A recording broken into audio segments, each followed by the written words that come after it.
था कि हमने अगर कंजप्शन फंक्शन को ढंग से पढ़ लिया तो सेविंग फंक्शन में कोई प्रॉब्लम नहीं आएगी। ये रिवीजन चल रहा है, इसलिए मैं आपको अभी भी बता देती हूँ स्टूडेंट्स कि हम हाइलाइट्स के थ्रू किसी भी टॉपिक को पढ़ने वाले हैं, डिटेल में हम नहीं जा रहे, बट आपको नॉलेज होनी चाहिए कि आप इनको किस तरीके से याद कर सकते हैं। इजीली आपको पता चलता चला जाएगा कि आपको क्या पढ़ना है, कितना पढ़ना बाकी रह गया है, कितना आपने पढ़ लिया है, ये सब चीज़ें आपके कवर हो जाएगी। तो आज हम जब सेविंग फंक्शन के बारे में बात करेंगे तो मैं आपको कंजप्शन फंक्शन से रिमाइंड कराती चली चलूँगी। कंजप्शन फंक्शन जब हमने पढ़ा था स्टूडेंट्स, तो आपको मैंने बताया था the relationship between C and Y is called consumption function. तो आज जब हम सेविंग फंक्शन को पढ़ेंगे तो हमको ये पता होना चाहिए the relationship between S and Y is called saving function. S और वाई के बीच में जो भी रिलेशन होगा उसको हम सेविंग फंक्शन बोलेंगे। अब आप बताएं, मैंने आपको पिछली बार भी इसी तरीके से पढ़ाया था कि आप अब दिमाग लगाएं कि आपकी सेविंग्स और इनकम के बीच में कैसा रिलेशन होता है। अगर आपकी इनकम इंक्रीज होती है तो क्या आप सेविंग इंक्रीज करते हैं या डिक्रीज करते हैं? बहुत ही सिंपल क्वेश्चन और सिंपल आंसर। हमारी इनकम इंक्रीज होने पर सेविंग भी इंक्रीज होती है, बिकॉज कंजप्शन तो एक लिमिट तक इंक्रीज होता है, बाद में जो बचा हुआ पैसा है वो डायरेक्टली सेविंग्स में चला जाएगा। तो ये दोनों पॉजिटिवली रिलेटेड होते हैं। इनकम इंक्रीज होने पर सेविंग भी इंक्रीज होगी, इनकम डिक्रीज होने पर सेविंग भी डिक्रीज होगी। ये हो गया हमारे फंक्शन की बात, ठीक है। अब हम क्या बताएंगे स्टूडेंट्स कि आपका अगर हमने जो y और c के बारे में पढ़ा था, ये y और ये c, ठीक है, इसी से हम s भी निकाल सकते हैं। क्यों निकाल सकते हैं? क्योंकि मैंने आपको बताया है कि as इक्वल्स टू y होता है और y equals to c plus s होता है। अगर आपको यहीं में s निकालने का कह दूं तो y माइनस सी करके क्या s निकाल सकते हैं? क्लियर है, निकाल सकते हैं। ये हमने y माइनस सी किया और यहाँ पे हमारे s आ जाएगा, ठीक है। इसका डेटा आपकी बुक में बहुत इजीली दे रखा है, अगर आपको फिर भी नहीं समझ में आता है तो आप पूछ सकते हैं। 0, 50, 100 एंड 150, ठीक है। इसके बाद में आपको मिला है 20, 60, 100 और 140,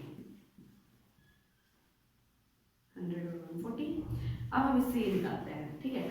मैंने y माइनस सी करना है, y माइनस सी करूंगी तो -20 आएगा, यहाँ -10 आएगा, 0 आएगा और +10 आएगा। तो ये शो करता है, मैंने आपको जब ऑटोनॉमस कंजप्शन के बारे में बताया था तब मैंने आपको बताया था कि उसको हम नेगेटिव सेविंग्स भी कहते हैं। तो यहाँ पर ये शो करता है कि ये नेगेटिव सेविंग्स है। तो इसका जो डायग्राम आपको बनेगा ना वो कुछ इस तरीके का डायग्राम बनेगा। ये आपका नेगेटिव पोर्शन होता है, ये प्लस पोर्शन होता है, ये यहाँ से स्टार्ट होगा। जितना आपने प्लस से सी स्टार्ट करते थे उतना ही नीचे से आपका ये स्टार्ट होता है, ठीक है। ये इस तरीके से आपका कोई डायग्राम आपको जो मिलता है वो सेविंग फंक्शन का डायग्राम होगा, ठीक है। अब हम बात करते हैं कि नेगेटिव सेविंग्स क्या है।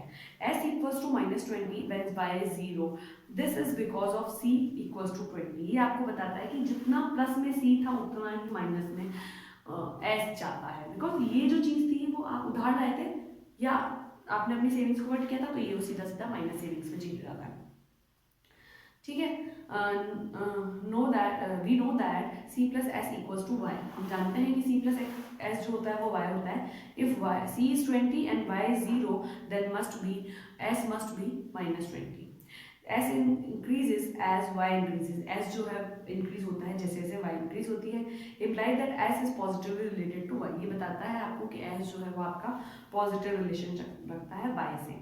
s remain lower than y, it is never greater than y। s हमेशा लोअर देन रहेगा y से, कभी भी से ज़्यादा नहीं होता, बिकॉज ऑफ दिस कि हमारा जो y है वो c प्लस एस को मिला के बना है।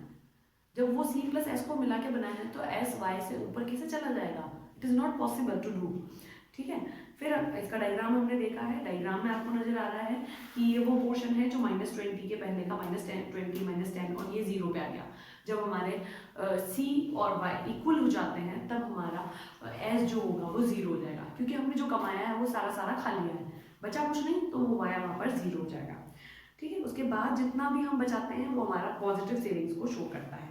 अब आपको स्लोप के बारे में बात करनी है, तो स्लोप जो होता है ना स्टूडेंट्स, वो मैंने पहले भी बताया है कि कर्व के शेप डिसाइड करती है।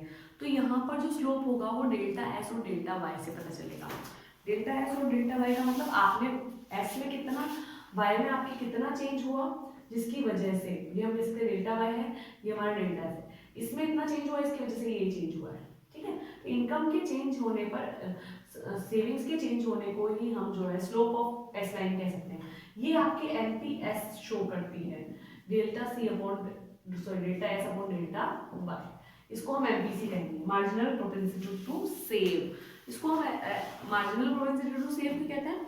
हम इसलिए कहते हैं कि जैसे आपने कंजप्शन फंक्शन देखा था तो वहाँ आपने एमपीसी के बारे में बात की, स्लोप एमपीसी डिसाइड करता था, तो ये सेविंग फंक्शन है, यहाँ जो स्लोप होगा वो एमपीएस ही डिसाइड करेगा।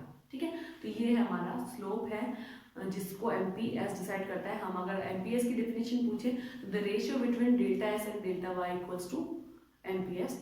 जो रेशियो आप निकालेंगे डेल्टा एस और डेल्टा वाई के बीच में, additional unit of supply sorry saving and additional unit of income is called MPS. इसके बाद में आप एपीएस के बारे में और एमपीएस के बारे में बात करेंगे।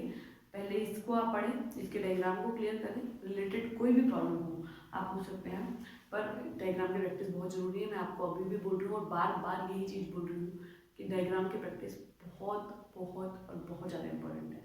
ये नहीं समझ में आता आपको बहुत प्रॉब्लम होने वाली है, बहुत बहुत ज़्यादा प्रॉब्लम होने वाली है। इसके आगे जो चैप्टर्स हैं वो सारे इसी पे डिपेंड करते हैं। ठीक है स्टूडेंट्स, रिलेटेड कोई भी प्रॉब्लम हो आप पूछ लीजिए। Okay, thank you.